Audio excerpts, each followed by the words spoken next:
This is The Blockchain Show. The Blockchain Show is a podcast that demystifies and promotes widespread adoption of cryptocurrencies and distributed ledger technology. You're listening to episode number 57. Today on the show, Ian and I have the great pleasure of talking to John Ferreira and Cyrus Clarke from Media Sifter. But first, here are some blockchain news and events from Mark and Ian. Make sure to stick around until the end of the show where Mark reports from the London Blockchain Summit. Breaking news. Bitcoin mining is now consuming more electricity than 159 countries in the world, including Ireland and most countries in Africa. Bitcoin at 10,000. If it's not at $10,000 right now, it probably will be by the time this gets published. I guess that's a significant milestone, and well done for people who've held Bitcoin for a long period of time. You should see some people retiring, I imagine, or investing back into social good.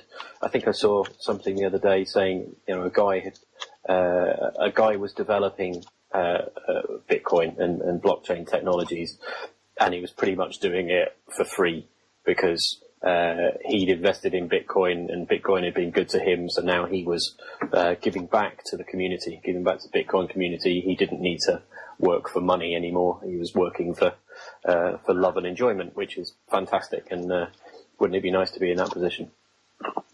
Now, conversely, I was reading the story about the guy around about 8 years ago who decided to do some Bitcoin mining at the weekend, and his girlfriend complained about the laptop being noisy and giving off heat. Anyway, he put the laptop in a drawer, and 3 years later he threw it out. But he had some sort of thing in his head about why he shouldn't throw it out. Apparently, it's in the middle of a dump site or rubbish site. It will be anywhere in a football-sized pitch area, and it could be up to 3 feet down. But it's worth $72 million. There's so what many would tales you do? like that going around. There's so many apocryphal tales of this mythical laptop or a tower PC with several iSCSI hard drives whizzing away at it with the net worth of small European country knocking around on it. It's there must be a lot of landfill sites with a lot of these PCs in them. Also, Ethereum price hikes are pushing up the value of NVIDIA at the moment because people are using graphics cards to do their mining. Yep. Now, I wonder if any of our listeners are making money from mining out there. That would be interesting. If they'd like to get in touch, we could interview you and find out how well that's paying off for you. Yeah, so part of the show that I went to today, there was a company called Bitfury there. They provide you with these block boxes where they, I think, dump basically a shipping container full of mining equipment in your building's car park. You plug it into your electricity supply, or whatever the cost might be, and then you can throw that and start mining yourself. So they're providing hardware for businesses who want to get into mining in a serious way. They will provide kind of a dedicated purpose-built hardware to do that mining. Now, it requires a lot of electricity and a lot of GPU power to do mining these days. Hence why you're starting to see a lot of Bitcoin mining organizations springing up in and around, I guess, natural or alternative energy supplies. So geothermal energy and electricity suppliers, hydroelectricity suppliers, so a lot in China, geothermal in Iceland and places like that. Where there's cheap electricity, you will find probably a cluster of these block boxes plugged into your volcano or hydroelectric dam, starting to mine and starting to get some money. But it's becoming less and less of a mainstream thing, I guess, the mining. Yeah, when you see the photographs of the big mining data centers in places like India, etc., where they're using Raspberry Pis and any processing they've got, you realize that you need to be doing this on a big scale to make any money at all. I think the last time I read about it, you could, from your heavily spec machine at home, you could probably see a return of 25 cents, or what's that, 15 pence a day from maxing out your computer. So is that really worth it? Probably not, especially with electricity costs in some areas of the world. Yep. In other news, our esteemed leader in the Ethereum world, Vitalik Buterin, has been in Taiwan this week, addressing the blockchain technology-based conference in Taipei, and describing the future of Ethereum and how the future of Ethereum is Ethereum, and how he's saying the Ethereum killer is Ethereum. The Ethereum of China, where regulations and other challenges are in place, Ethereum of China will be Ethereum. The Ethereum of Taiwan is Ethereum, and it's all about actually how Ethereum as a platform is adapting and will rise to the challenges that are being thrown at it from a security and scalability and a processing and all of these other challenges that are being laid at the door of various blockchains at the moment.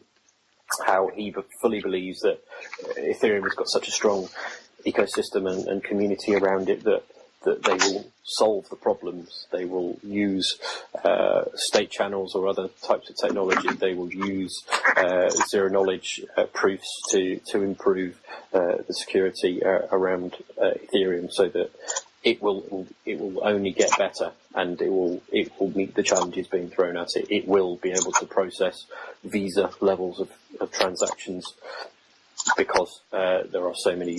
There is such a rich, diverse ecosystem of developers around it. So that was interesting to hear from him.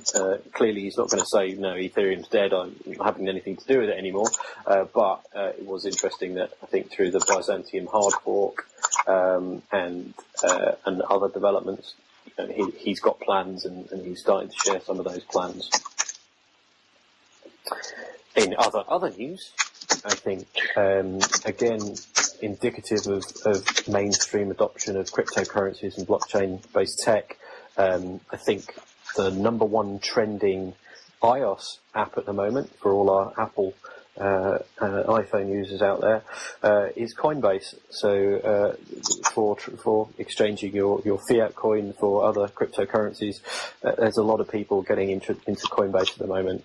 I've used Coinbase for a while. It's good. It's a good enough place to get you started and get you buying a few cryptocurrencies, a few bitcoins.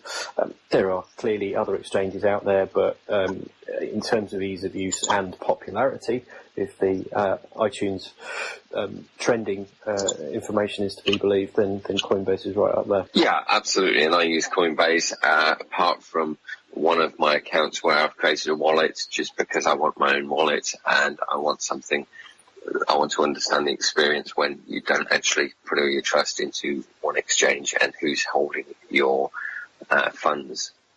But yeah, it's a great way to get started, and also there's a number of different ways to actually invest and get in there, which will be a lot easier than actually going in and doing all of the security procedures they ask you to do, like with any investment. A little bit of breaking news from the blockchain summit that I attended today. So I heard a little bit from Bosch, the German industrial firm, make a lot of home appliances, get a lot of Internet of Things devices. They're a big international manufacturer. They were talking a little bit about the solution they have called Certificar. And this may interest you, Ian. I know you're a keen car enthusiast. So Bosch are using blockchain-based technology to assure that that vehicle odometers, or clocks, as most of us would have it. The mileage of vehicles. Yes, the mileage of vehicles. Make sure that people don't tamper with those clocks. Don't turn the clocks back. And don't try and fraudulently change the mileage on a vehicle, so that by the time they come to sell it, it looks as though it's done less miles than it actually has done. And how Bosch are putting blockchain-based solutions in place to stop people doing that, so that if your vehicle logs a mile or logs a kilometre, it will register that on a blockchain, and therefore it's very, very hard to unpick that to fraudulently change that. So that was interesting. So there was an organisation called Circle, who I think started off in the UK, but they're now in 29 markets around the world. I think they're very similar to Square, who I know you talked about in a previous podcast, Ian. They're doing kind of consumer-facing payment services. And also exchange-based services. So they have a consumer product called Circle Pay, and that they pitch at the smartphone user to go out and pay for their coffees or whatever. But they're also they launched a new product today. I think it was in the last 24 hours, called Circle Invest. That's again going back to things like Coinbase, aiming to make it easy for the common man or lady to invest and to speculate in cryptocurrencies, to lower the bar of entry for those of us who may want to do a bit more than just casually keep a couple of wallets with a few million bitcoins stuck in them, or landfill sites. So yeah, Circle Invest, that sounded like a really interesting product. In other news, I was reading the other day about Samsung winning a public sector blockchain contract with the Korean government. Now, this is something which has always been quite interesting to me, that governments have got a problem with all of their citizens, that how do they make sure they have unique entries? And this is something in England where the government went out and spent a stupid amount of money trying to consolidate the medical databases all over the country. In further other news, I've just remembered another bit of news. I believe that Bitcoin is now number 26 on the list of the largest currencies in the world in terms of, I guess, market capital and an amount of currency in circulation. So I think it is 26. I think 25th is the Mexican peso, I guess, or Mexican currency. Bitcoin is pretty high up there in terms of the global currencies now. On to events, and Mark, this is the perfect time to talk about events before I go into the future events. You've been to Blockchain Summit today in London. Did I mention that already? Yes, I've been to Blockchain Summit in London today, and it was a really good event. There was a lot more people than I thought there would be. A wide range of different speakers and attendees. It was I kind of followed a non-finance, non-ICO track today. I've followed a lot. There's been a lot in the news. People are probably starting to get a bit bored of ICOs and crypto. So I was looking more at the blockchain tech side of things and its other use cases outside of finance and markets. There was really interesting panel talks on how blockchain can reach the developing world. That was fascinating talk, and we'll try and get some more details out of that. See if we can get some people to interview, because there's some really fascinating projects going on in Africa and the Far East and Southeast Asia and other places where it's a developing world that are a world away from what maybe we in the developed world see for blockchain use cases. So that was fascinating. Some other pieces around what makes a good blockchain use case and what doesn't. So again, another panel talking around, well, everybody's out there trying to say that they've got a tokenized blockchain-based solution, but or a blockchain or a solution that might be fixed by a tokenized blockchain, so therefore they can go out and generate an ICO and get some funding. But actually, there's some criteria that they might want to walk through and to validate that, and actually they may not be suited to a tokenized blockchain ICO-based approach. And it's a bit of a fallacy that they're launching a coin or a token to take advantage of that. So that's really interesting track. a couple of nice presentations. As I mentioned, Circle, they gave a presentation. Rentberry, they were also very interesting, and how they're trying to apply blockchain technology to corner the market in long-term rentals.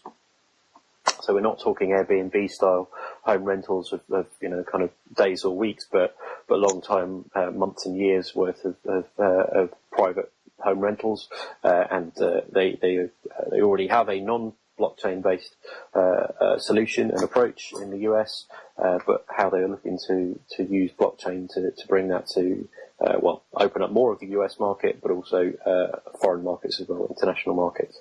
So that was interesting to maybe see the next B&B come along. What else? Toronto. So Toronto was sponsoring the very, very lovely drinks after the event today. No good summit is complete without a bit of a networking event at the end. I think it was a corporate sponsored event, but it was essentially promoting Toronto as a tech hub, and particularly a blockchain tech hub, where trying to get businesses to come and invest and come and work and live out of Toronto, and talking about how Amazon is looking for its second global hub location, and either heavily looking at Toronto or may have even decided to use Toronto as its second location. That was a interesting insight into other countries that maybe we on this podcast haven't looked into too closely yet. That's great, Mark. But really, we want to get to the real point. What drinks were they serving? Well, it was very disappointing, and the presenter made a point that in an event sponsored essentially by Canada and Toronto, that they were serving Heineken. Okay, so that's not really what they should be doing. I did ask, where is the moose head? Yeah. Anyway, more events going on, and what have we got coming up? So we've got Blockchain Expo in North America, and that's going on tomorrow, which is November 29th. That is in Santa Clara, California. Yep. That's a sister summit or conference or event to the one I went to in London very early on this year. The first blockchain summit I went to, blockchain event I went to, and that was great. For real newbies and neophytes and hobbyists, I can't recommend highly enough going to one of these expos or summits and just kind of immersing yourself and listening to people who know the business of blockchain, know where technology is going, know where industry and business is going as well, and how new solutions are cropping up to new problems and old problems. Absolutely. And speaking of which, we've got December the 1st and 2nd, we've got Cryptocurrency World Expo, and that's in Warsaw, Poland.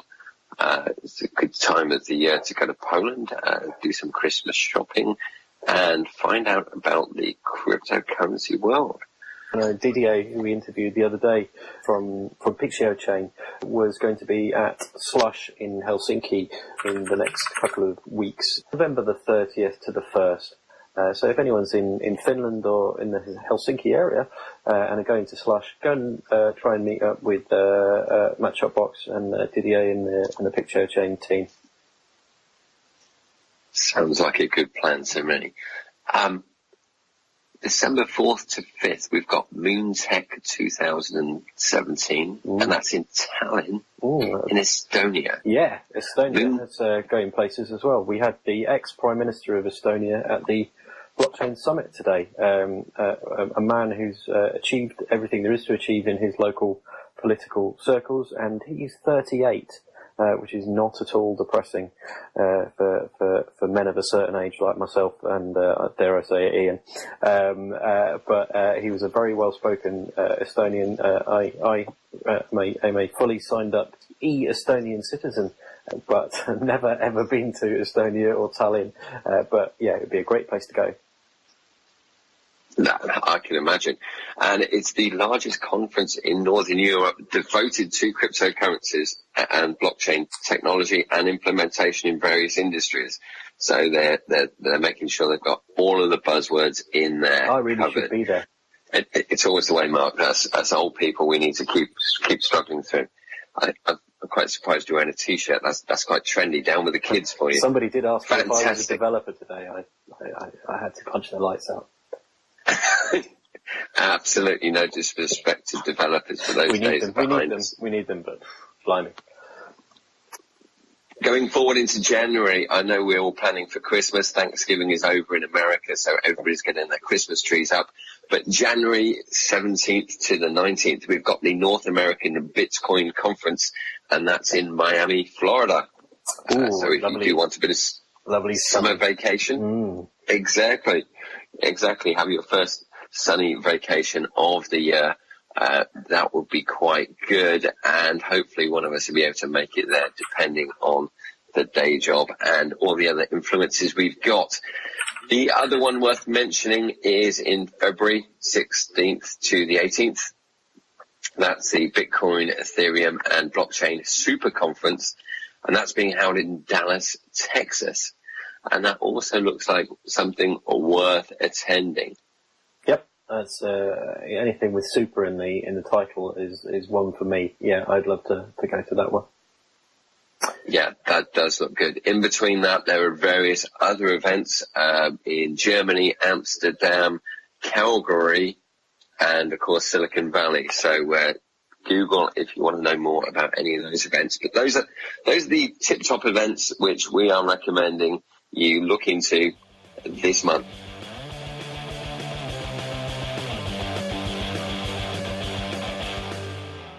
Welcome to the Blockchain Show. Thank you for being here.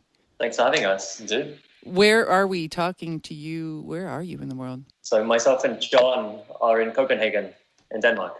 Lots of bicycles? Quite a few.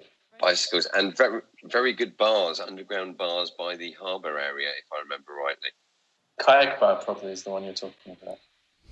Probably the famous area where all the tourists go, which you absolutely hate, I'm sure. Well, that's where we are right now. Oh, okay, fantastic. So you love it. Yeah, indeed, absolutely. The weather's a bit rubbish right now, but... Well, you are going to tell us about Media Sifter. I am truly interested in this. One of the many aspects of it, we've broken it into two very simple concepts. But just to give the elevator pitch or the description of what it is, yes, it's a media aggregator, but it also facilitates crowd verification or crowd validation, more quickly stated. So it allows the community to fact check other people's articles. And we do this utilizing the blockchain. And we economically incentivize people through tokenomics, which is a brilliant thing that we're utilizing within Media Sifter. So there's a token. There is a token. And what is the name of it? It's called the SIFT token, or its acronym, the SFT token. That sounds like a good token to have. What exactly does aggregator mean? Sure. So aggregator in the normal sense, you probably use such services as Flipboard, where you bring in many articles into one place and then you consume them. So it could be from the BBC or it could be from any other service. You could bring it into one place. The difference is how we're utilizing aggregation. So we're allowing multiple articles to exist, yes, in the same place, but then we're aggregating them into topic or story. So you now can read by story. So you can get difference of perspective, breaking that filter bubble effect that people know of, where you keep confirming your biases by basically reading the same things given to you again and again and again. And is that how a person would earn some of those SFT tokens? I guess token, that's redundant, isn't it? But you earn it by not validating, but verifying other people's posts. And so is that like a micropayment? And then you can turn around and use that to... Exactly, to a degree. So the fact that we have put all of the tokenomics around, we call it the evidence economy. So our blockchain element is called the SIFT protocol, which facilitates this evidence economy. So it allows people to, in the simple sense, see a statement, so a sentence within an article. And if they think it's dubious or something they do not believe or they want evidence brought to it, you can open up a claim. Then you can allow for another participant to actually investigate and bring evidence towards that. first, second, or third-hand evidence. And then it's sent to a randomized group of people that actually review that evidence by the nature of the claim. So we divide all three roles. And then it's divvied and separated and given back to all those that have participated around this positively. That's just the first part. The second part is you can actually earn royalties over time from people who subscribe to articles and authors. So if you have validated evidence, you can actually continue to earn SFT tokens on correctly validated statements or pieces that you've brought to. That's really interesting. And I was going to ask that question about how you actually validate that. The fact it goes to random people means that nobody can actually fool the system, so to speak. But I'm sorry to be the slow one on this bus, but I am. I still have to say, like, I don't quite grasp how things are verified. So effectively, what we're doing with the aggregator is pulling in content from anywhere. And these articles come onto Media Sifter. And then someone comes to the platform and they might see on a particular article a claim that they don't really agree with, or at least they have some skepticism about. Mm-hmm. So they can open up a claim on that specific sentence or that specific claim. And that then becomes something which is potentially lucrative for someone to investigate. Mm. So someone else goes away, finds out like what's really going on, provides some evidence towards that particular claim. Uh-huh. And then what has to happen to make sure this evidence is reviewed properly is that this evidence is given to a review panel. And these people are randomly selected, but they're also... within the system, though, within, like, you are participating within the Media Sifter system. So is it like the people that you are talking to randomly selected? They are people who are, you sort of subscribe to the system. You're participating in this little community. And then it means like I could be walking. Is this the thing I was talking about recently where I can be walking along? Because I am a member of this Sifter community, so I have it on my phone and I have my tokens and stuff, and I'm carrying on with my life, and I get a notification. You're going to need your services. Is that what you're talking about? It sounds a little bit like being called up to a jury. Yeah. That's a way of imagining it. Only you actually get something out of it. You do something good. Yeah. And you could be rewarded. Okay. For doing a service. That's so it's something so basic. It almost sounds fun. I mean, it sounds like a fun game because you're being a detective. Kind of. Really, exactly. And you have to think critically about your information. Another bonus. Well, the whole system is about making people treat information differently and thinking critically. It's beautiful. That's really our objective with this. To try and make people think, again, differently about the information they receive. Right. Yeah. You said positively, though, and when they participate positively, I mean, sometimes things can appear negative at first. Maybe presented negatively, but may have some, like, what's negative? How does somebody participate negatively? Just being like a jerk? So an idea of positive and negative, it's more working in favor or unfavorably towards the system is the better way to put it. Yeah. So favorably is, okay, I see that this evidence is likely to be correct. And then if I decide not to, I decide to do the opposite. No, it's not correct. I'm trying to just bomb the system, and if the rest of the grouping is in consensus, then that's negative towards the system. So it means that we can actually tell if you're by consensus actually going towards the correct decision or the most validated decision. There's other versions of this as well, like if you wanted to effectively troll the system or pump a whole heap of basically useless or incorrect evidence, and you keep getting pinned down saying, okay, no, it's not correct, then the system in turn understands that you're working unfavorably for it. Mm-hmm. Okay. Perfect. Quick question. So are you actually publishing these news stories, or are these news stories anywhere, Facebook, news feeds, different sites? You're just basically adding to those stories to say this has been validated, or are you republishing these stories on your site and then people can actually say whether they want to open up a case against it or not? So this is the aggregation part of it. So the idea is most people will always consume the publisher that they like or trust, the author. So we're not changing that behavior. What we're doing is we're making it easy for all of these behaviors to exist in the same place, to find difference of opinion, which is the important part, and then having a way to hold content in account, so journalistic accountability from the community, and those that are actually then not just held to account but proving themselves as good investigators, they get rewarded for it. So we're shifting the economic focus back to what it should be, which is investigation, instead of clickbait and sensationalism and all of these other previous publishing activities that are now the lucrative fixation at the moment. It's kind of asking you to go through this like sort of a scientific method with information. Yeah, in the fun way, as you said before. Is it already exist? Like I can do this right now? As far as what we've developed so far is we do have an alpha, which is the aggregator part of it. So we're building and we're testing with the content side, and we're slowly evolving towards the fact-checking side. But a lot of this is actually in behavior. So we need to actually economically incentivize people to kind of mimic the kind of behaviors that we want. So we're not at that stage yet, but after we get past this first pre-sale that we're going towards, actually on the 30th of November, we'll have the funds to actually continue working on that aspect of it, which will be great. That is awesome. Count me in. Does that mean, let's just say I want to really be a contributor to this new way of thinking, because it's very brilliant.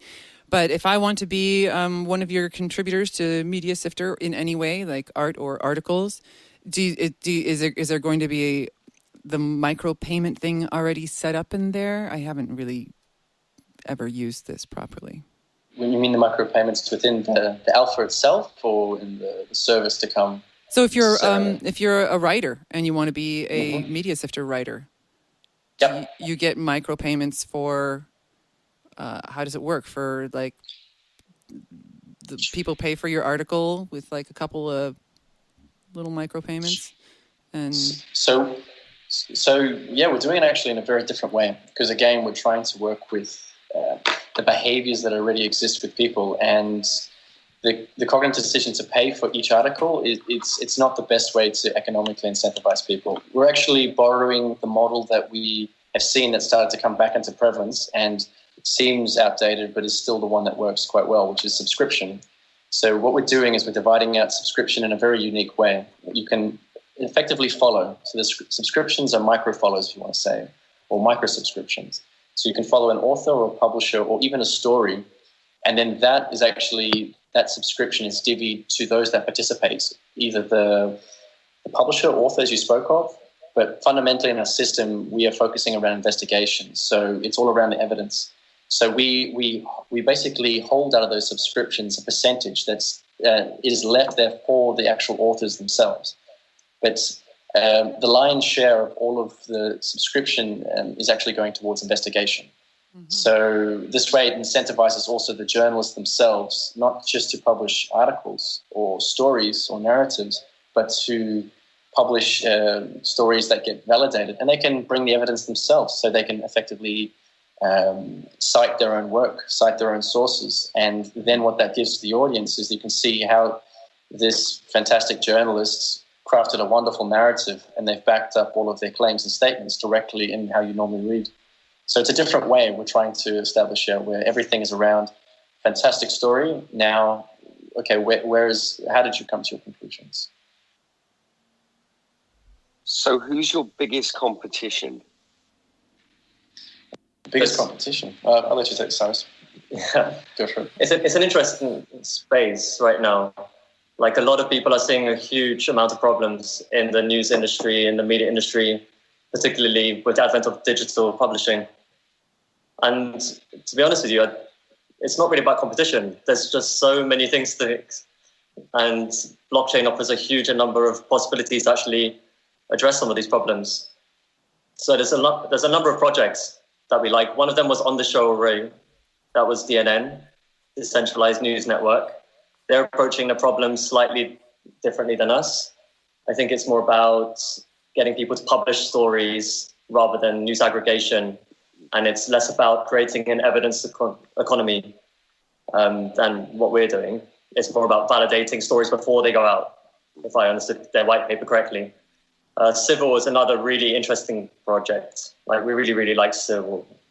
What they're trying to do is bring back investigative journalism and trying to really create brand new media outlets. Again, very different from us. But all of these things are complementary rather than a competition.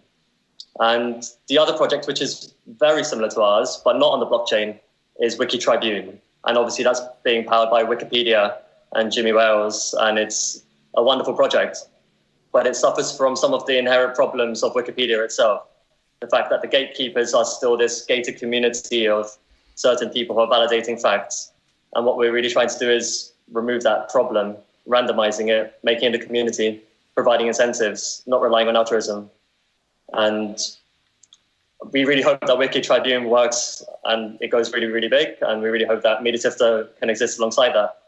You know, I kind of think that along with the shift in thinking that this sort of new system can bring comes along that competitive. That's not what I meant to say. You said, who's your biggest competition? And the first thing that I thought of when you said that, Ian, was I had just seen, and now I can't remember who it was that said it, but they were brilliant. And they were talking about just using money or whatever as a tool. Instead of like having Hammer Town, this is what they were, an analogy they were saying, like where everybody uses the hammer, that's everything. And so having a saw isn't necessarily really competition. It's just like buttressing this awesome new thing emerging. It's a new great thing that complements even.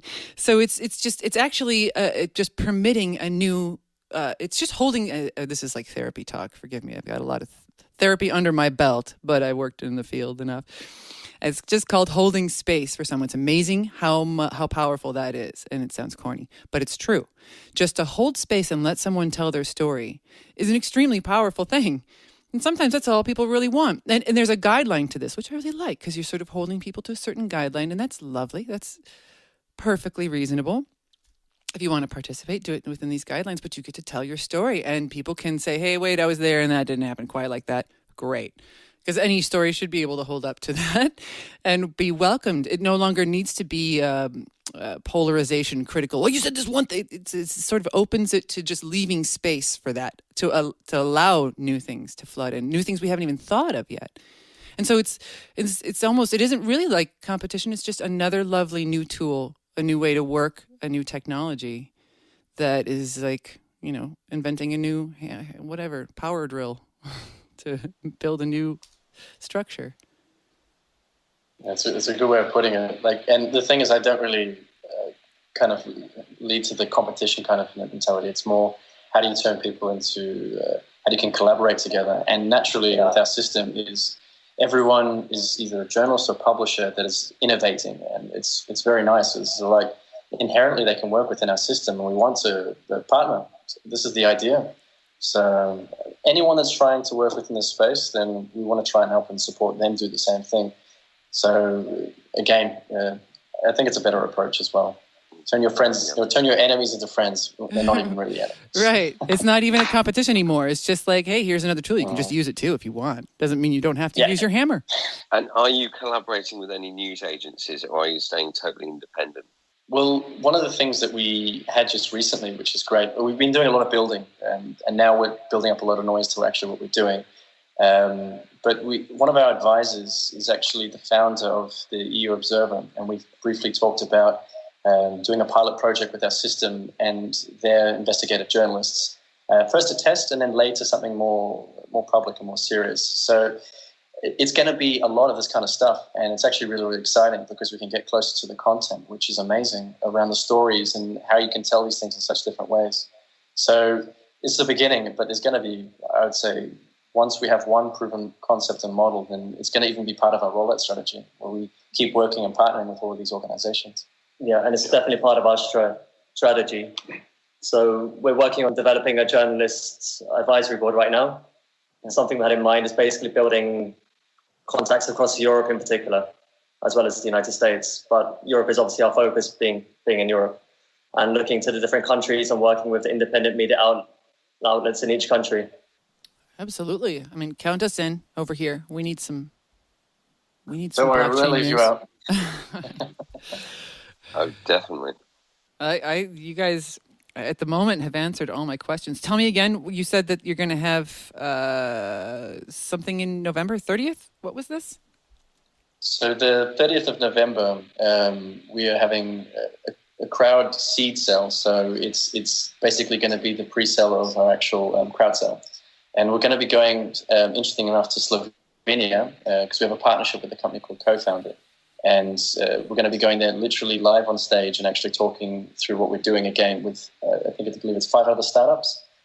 We have all the details on our website at the top end section, but it's called the Co-Founder Playoffs, and that's how we're going to be participating to do our initial seed sale.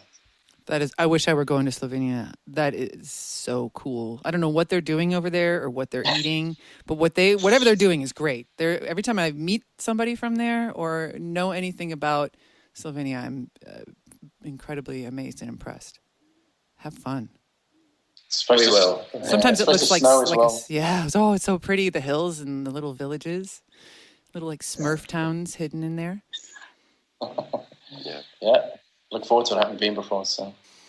Ian, you got anything? I think you've answered all of my questions and thoughts. It sounds like a very interesting platform, and certainly at the moment there is a great need for that out there, and especially in America, the concept of fake news and biased news is something which is worrying people quite a lot, to the point of people just are turning away from the news and relying on things like Facebook for their daily information feed, which of course is ridiculous. I've got friends who post things about aliens and the world being flat and all of these other things, which certainly raises your interest. But some people actually believe this. It's quite amazing. So I think it's a great idea. It sounds like it's a platform that's been well thought out, and it offers a great service that can't actually be manipulated because of the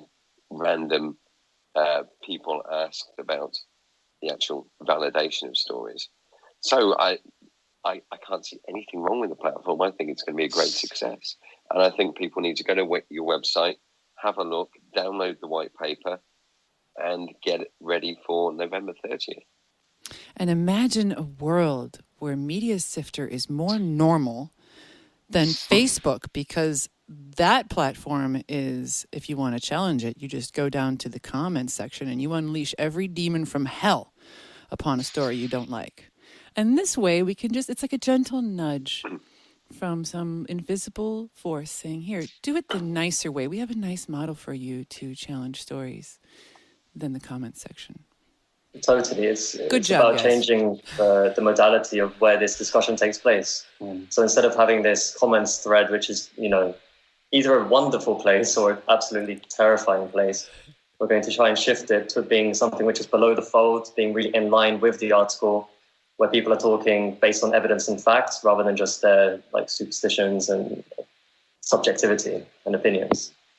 Yes. I always like the idea that when aliens find us, they're going to say, you have this device in your hand that can access any information in the whole world, and all you do with it is look at pictures of cats and argue with complete strangers. And food. And the food pictures, you've got to do food pictures. That's a useful thing. Yeah, exactly. Well, congratulations on manifesting a really brilliant idea. I want this to succeed, very much so. And I will shout it on the mountaintops over here in LA. Oh, please do. That's what we need. Fantastic. Mountaintop crying and yodeling. Yeah, you don't have any mountains where you are right now, huh? Oh, it's very flat. Yeah. No, this is the one thing this place does not have. It's definitely very flat. But you do have great Christmas decorations, and there's a place called Tivoli Gardens, which is beautiful at Christmas time. Oh, lovely. Yeah, I just drove past on my bike before. Right on. Well, it was good talking to you guys. Thanks for illuminating us. Thank you both. And thanks for having us, of course. Right. Have a good night. No, thank you. Bye. Cheers. Thanks a lot. Pleasure. Thank you. Bye-bye.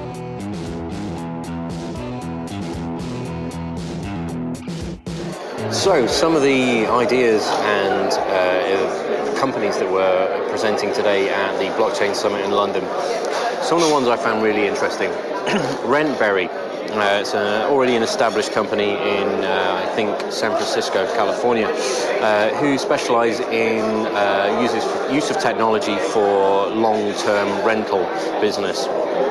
Now, part of their plans are to put those long-term rental business on the blockchain, use blockchain technology to reduce the friction around long-term rentals, almost become the Airbnb of the long-term rentals business. As I said, they're based in California at the moment. Their spread is across the US. I think they have many thousands of renters and rentees. And they're looking to roll that business out, certainly in the UK market and the Canadian market, sometime over the next couple of years. Also, we saw Bitfury, and they were talking about their hardware solutions, so like block boxes, where you can order essentially a container of Bitcoin mining equipment and plug it into your power supply and start Bitcoin mining. But also, particularly, they were talking about their Exonum product, which is the platformed approach to blockchain. There's a number of, I think, blockchain platforms starting to emerge, making it fit for purpose for the enterprise.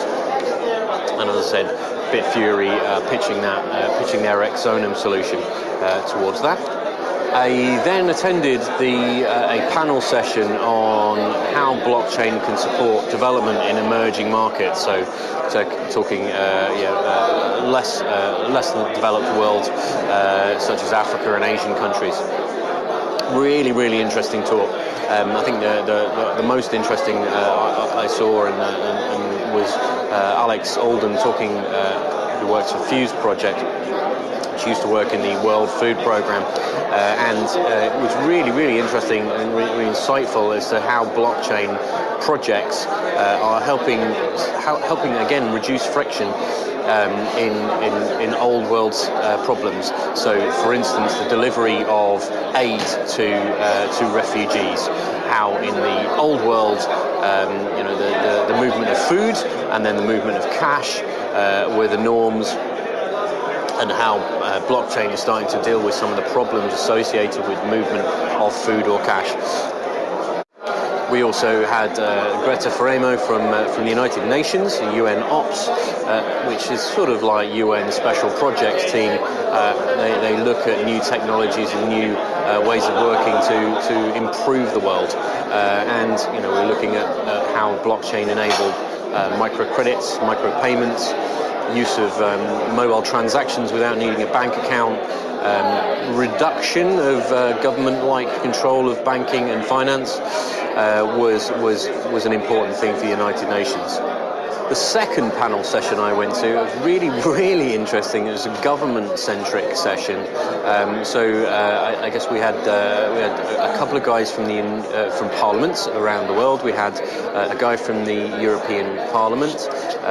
His name was Sorin Moisa, and we had Taavi Rõivas, who used to be Prime Minister of the European country of Estonia.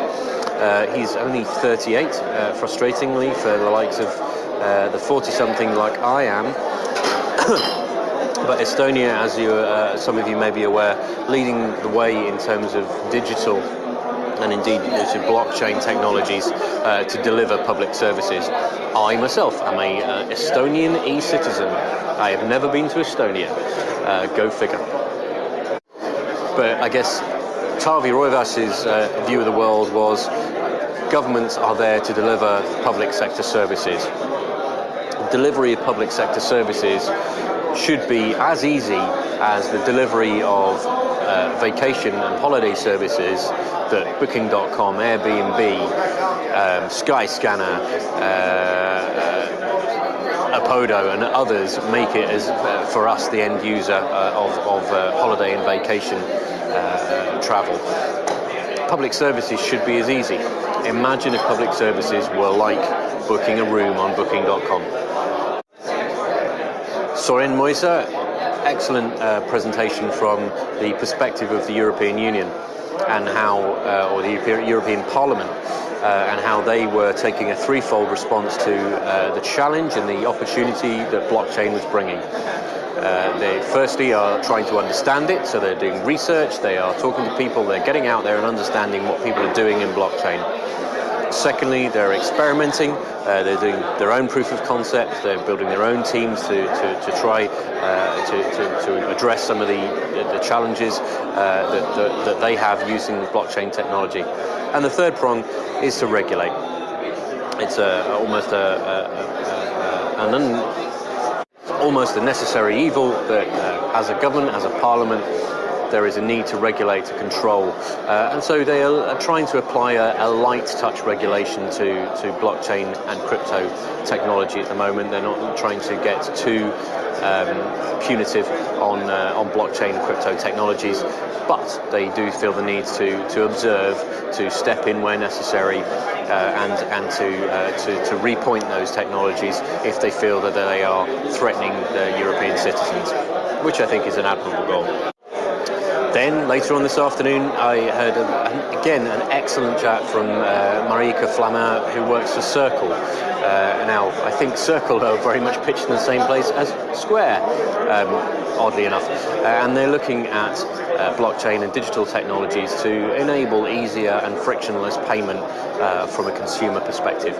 Well worth a look at Circle and their offerings. They started out in the UK, I think, and have spread to 29 countries.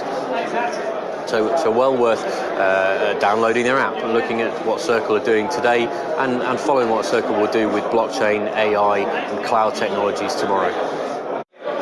And the day finished with two presentations. Firstly, there was a session from a guy who works at Bosch, the German electronic and industrial manufacturer. How they're saying that all electronic Bosch product categories are now IP enabled. It might not mean that every single washing machine or fridge they produce is IP enabled, but you can buy a fridge with an internet connection. That will then in turn help the development of the Internet of Things and blockchain enabled ecosystem. So one day you'll have a smart fridge that knows what you've put into it. I say who? That knows what you've put into it, knows what you need to buy next. And all secured and enabled and trusted through the blockchain. Also looking at how Internet of Things and blockchain technology can support the automotive industry. Again, a particular area that Bosch is interested in. And they're coming up with various use cases, such as trying to eliminate odometer fraud. I know something that Ian, is a big car fan, would be interested in, but basically the strap line from Bosch was that 1 in 2 odometers, clocks, if you're looking at the old English term, the mileometers that are in cars, every other one of those has been tampered with to try and commit odometer fraud, to try and say that there's less miles on the clock than are advertised, and how blockchain and Internet of Things technology is helping to prevent that kind of fraud. And finally, finished up with a session by Toronto Global. So Toronto, as many of you may know, is kind of the epicenter of the Ethereum blockchain. It's where Vitalik and co decided to set up the Ethereum Foundation. Toronto has a very rich culture of Ethereum and blockchain development, and Toronto is there presenting to people in London and people from around Europe why Toronto should be high up their considerations when establishing blockchain solutions. They have a rich ecosystem of developers, of visionaries, of thought leaders, and we should talk to Toronto, and maybe we in the Blockchain Show should try and find a Toronto native to fill us in on what the scene, what the ecosystem in Toronto is really like.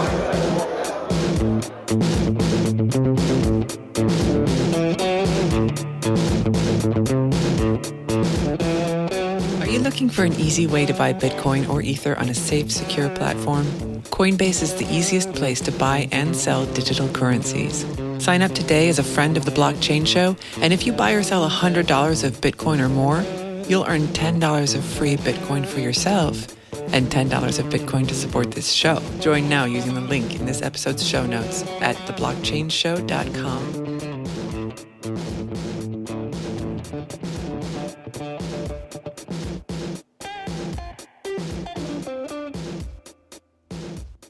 To learn more, visit theblockchainshow.com.